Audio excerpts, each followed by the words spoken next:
Kita ke informasi yang pertama, ada anggaran makan siang gratis. Badan Gizi Nasional akan menggelontorkan anggaran senilai 1,2 triliun rupiah setiap hari untuk menjalankan program makan bergizi gratis.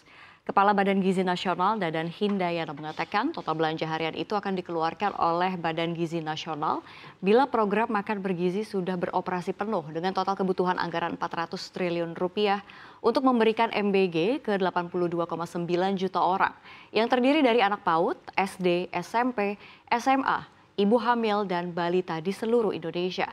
Dadan mengatakan dari total belanja harian senilai 1,2 triliun rupiah ini, 75%-nya akan penuh digunakan untuk program makan bergizi gratis.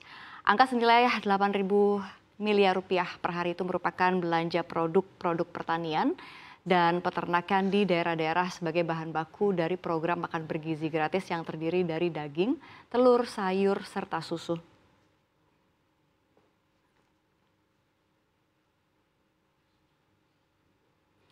Kita ke informasi selanjutnya. Pasukan Rusia terus maju di wilayah timur Ukraina. Terbaru, tentara Moskow telah memasuki pinggiran kota Torres, sebuah kota di garis depan Ukraina. Perkembangan ini terjadi kurang dari seminggu setelah jatuhnya kota benteng Vuhledar. Juru bicara grup taktis operasional Lusang, Anastasia Bobovnikova, mengatakan kepada penyiar nasional Ukraina bahwa situasinya tidak stabil. Pertempuran terjadi secara harfiah di setiap pintu masuk kota. Hingga saat ini belum ada komentar langsung dari Kementerian Pertahanan Rusia. Namun sebelumnya pada Senin kemarin, kementerian tersebut mengatakan bahwa pasukannya telah menimbulkan kerugian pada tenaga manusia dan peralatan Ukraina di dekat beberapa pemukiman di daerah tersebut, termasuk di sekitar Torres. Blogger militer Rusia, termasuk sekelompok analis militer yang menjalankan saluran Telegram Ribar, melaporkan bahwa pasukan Rusia terus maju menuju pusat kota Torres. Rusia yang kini menguasai hampir seperlima wilayah Ukraina telah maju menuju Torres sejak Agustus dengan mengambil desa demi desa menggunakan infanteri yang dibantu oleh bom-bom terpadu yang sangat destruktif.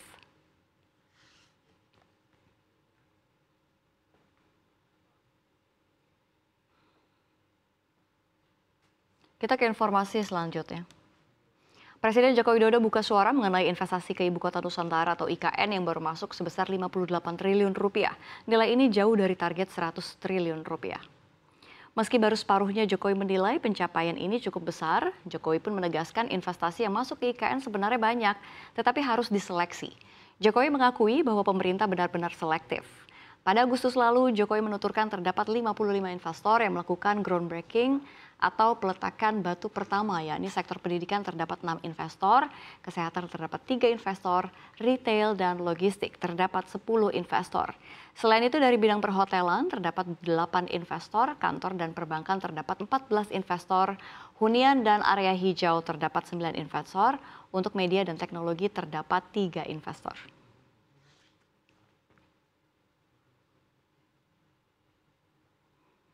Kita ke informasi selanjutnya, masih dari dalam negeri pemirsa. Menteri Pendayagunaan Aparatur Negara dan Reformasi Birokrasi atau PAN-RB, Abdullah Azwar Anas, mengatakan telah mendapatkan perintah terbaru terkait pemindahan ASN ke Ibu Kota Nusantara IKN.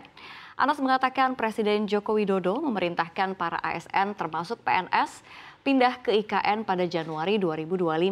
Anas menyebut setelah mendapatkan perintah itu, kementeriannya akan segera menyiapkan skema dan jadwal pemberangkatan. Menurut Anas, insentif juga akan disiapkan. Anas mengakui pemindahan ASN ke IKN memang beberapa kali dimundurkan. Awalnya ASN akan dipindahkan ke IKN pada September 2024. Kemudian kembali mundur menjadi Oktober 2024.